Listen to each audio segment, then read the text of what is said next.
रात का सन्नाटा था। दूर कहीं मंदिर की घंटियों की हल्की सी गूंज उठ रही थी। वही शहर, वही लोग, वही भीड़। लेकिन आज अर्जुन के भीतर कुछ अजीब हो रहा था। दिन भर काम के बाद जब वो अपने कमरे में लौटा तो थकान से भरा हुआ था, लेकिन नींद उसकी आंखों से कोसों दूर थी। उसने बत्ती बुझाई, मोबाइल किनारे रखा और आंखें बंद की। तभी अचानक भीतर से कोई आवाज गूंजी, क्या तुम सचमुच आजाद हो? अर्जुन चौंक कर उठ बैठा। यह आवाज बाहर से नहीं आई थी, ये उसके भीतर से उठी थी। लेकिन भीतर से भी ऐसी गूंज कैसी? वो घबराया, सोचने लगा, मैं तो सामान्य इंसान हूँ, काम करता हूँ, खाता हूँ, सोता हूँ, पर ये सवाल क्यों उठ रहा है? लेकिन तभी एक और आवाज, तुम्हें लगता है कि तुम अपने इच्छाओं पर काबू रखते हो, पर सच क्या है? उसका दिल जोर से धड़कने लगा।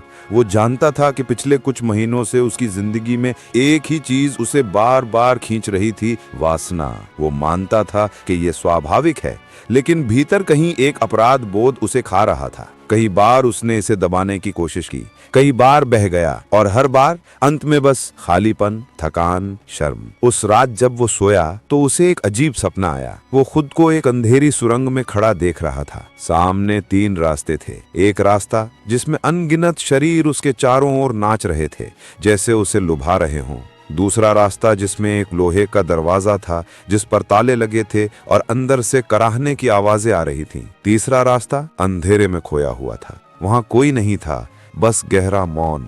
अचानक किसी ने उसके कान में फुसफुसाया, पहला रास्ता गुलामी है, दूसरा दबाव है, तीसरा मुक्ति है, लेकिन क्या तुम हिम्मत कर पाओगे?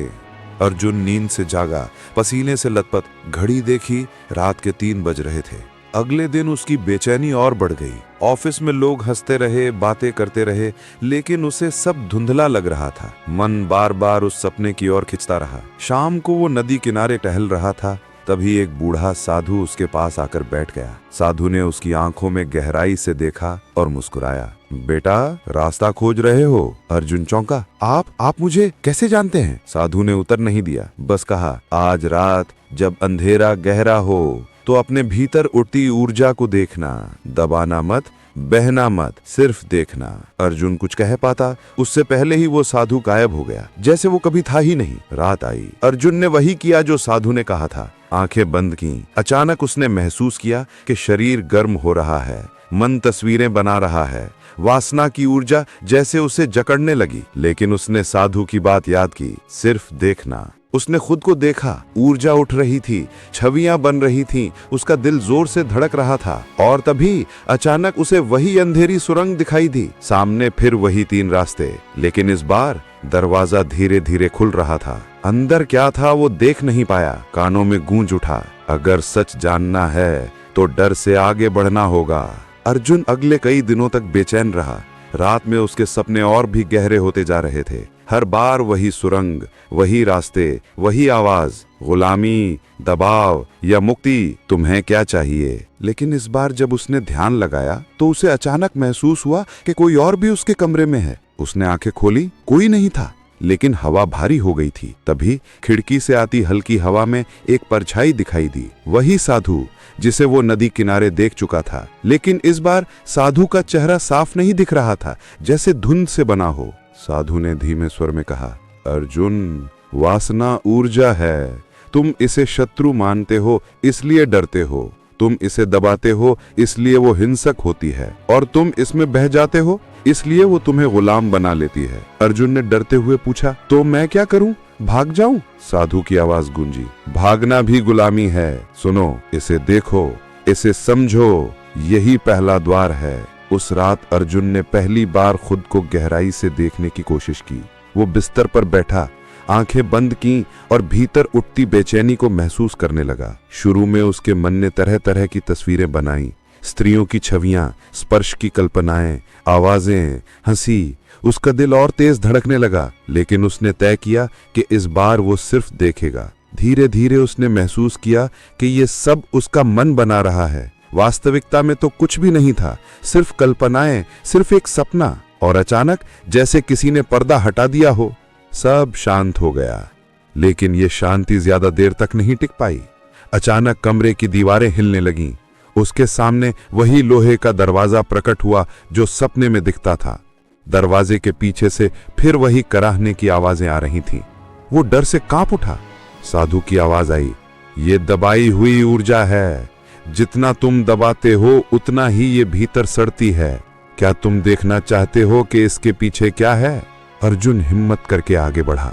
उसने दरवाजे को छुआ। जैसे ही उसने ताले पर हाथ रखा, अचानक जंजीरें खुल गईं। दरवाजा धीरे धीरे खुला और उसने अंदर जो देखा उससे उसकी रूह कांप गई। अंदर अनगिनत लोग कैद थे। कुछ चिल्ला रहे थे, कुछ रो रहे थे, कुछ अपने ही शरीर को नोच रहे थे। उनके चेहरों पर वासना की प्यास थी, लेकिन उन्हें कुछ भी नहीं मिल रहा था, बस अधूरापन, बस पीड़ा। अर्जुन ने कांपते हुए कहा, ये कौन है? साधु ने उत्तर दिया, ये तुम्हारे ही हिस्से हैं, तुम्हारे ही दबाए हुए ख्याल, तुम्हारी ही दबाई हुई इच्छाएं। जब तुम इन्हें स्वीकार नहीं करते, जब तुम इन्हें समझते नहीं, तो ये अंधेरे में कैद हो जाते हैं और फिर तुम्हें भीतर से खींचते हैं। अर्जुन की आंखों में आंसू आ गए। उसे लगा मानो वो उन्हीं कैदियों जैसा है, अधूरा, प्यासा, गुलाम।